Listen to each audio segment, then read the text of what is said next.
Welcome back. The Department of Labor will get $9.6 million for data infrastructure modernization from the Technology Modernization Fund. It was the first award after the fund got a $1 billion boost in the latest coronavirus relief bill.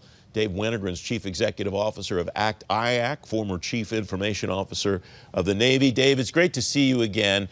As I went down the list to see what the overall list was that the Labor Department was added to, something jumped out at me. There are no Defense Department projects on the Technology Modernization Fund list of funded projects. What's that mean to you? Is there any significance that one should draw from that, do you think? Well, it's an interesting place to start this conversation because, as we've talked about before, many federal agencies, most federal agencies are spending the majority of their IT budgets sustaining the old and aging legacy base. And so if you're spending the vast majority of your money sustaining the old, you can't really invest in the future, which was why the Technology Modernization Fund is such a sound concept. So if you have a big IT budget and you have the flexibility of finding the way to invest in it, you might not be inclined to use the Technology Modernization Fund, which has some strings attached, right? You're going to have to submit a project can be reviewed, you'll have to report on the project, and you'll have to repay the project. So my sense is larger organizations like military departments have had funding to take care of themselves, and so the TMF hasn't been that appealing to them yet. Perhaps with the additional money, maybe it will be. And so, okay, so you kind of anticipated my next question. Does the larger amount of money available make it potentially more appealing to the military services or to DOD overall, because they've got the same legacy problems that the civilian agencies have? Yes, everybody has the same challenge. Infrastructure no longer supported by the manufacturer, the need to accelerate adoption to the cloud, but then also the thousands of legacy systems and applications that still exist and the need to take care of them. So bigger organizations, bigger investments, right? If you're a place like the Department of the Navy or the Department of the Army, your needs are probably larger than smaller civilian agencies.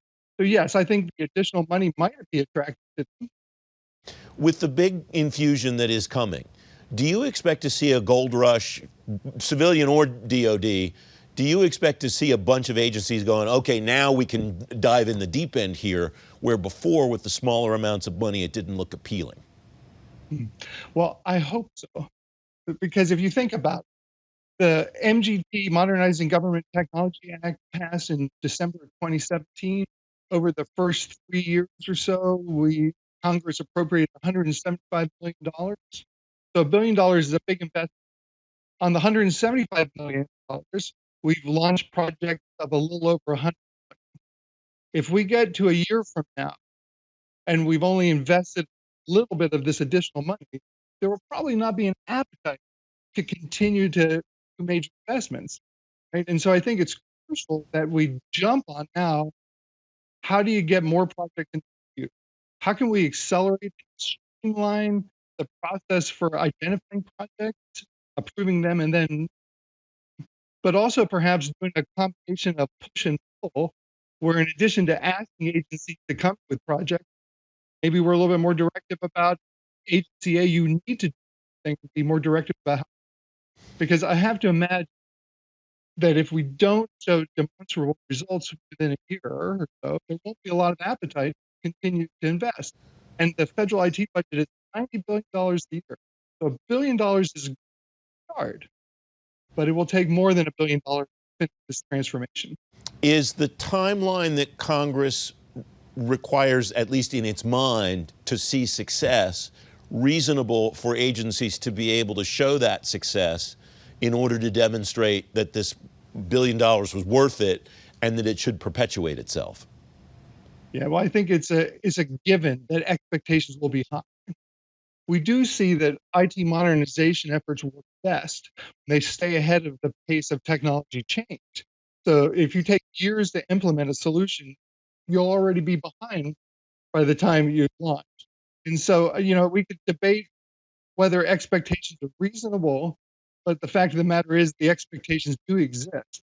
And so if you can do modular IT modernization efforts that deliver results in months instead of years, and you can demonstrate those results and some type of return on investment, then I think you'll see enthusiasm continue.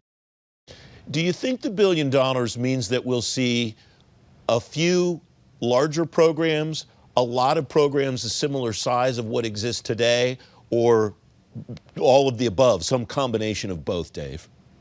I would think it'd have to be some combination of both. Because, if you think about it, there's what, 11 or 12 projects have been funded so far. I mean, if every project is a $5 to $10 million project, it will take a lot of projects, a lot of approval processes, right, to get launched. And so, if you're going to spend this money effectively in the next few years, some of the investments have to be larger than 2 million. Dave Wennergren, thanks very much as always. It's been a pleasure, Francis.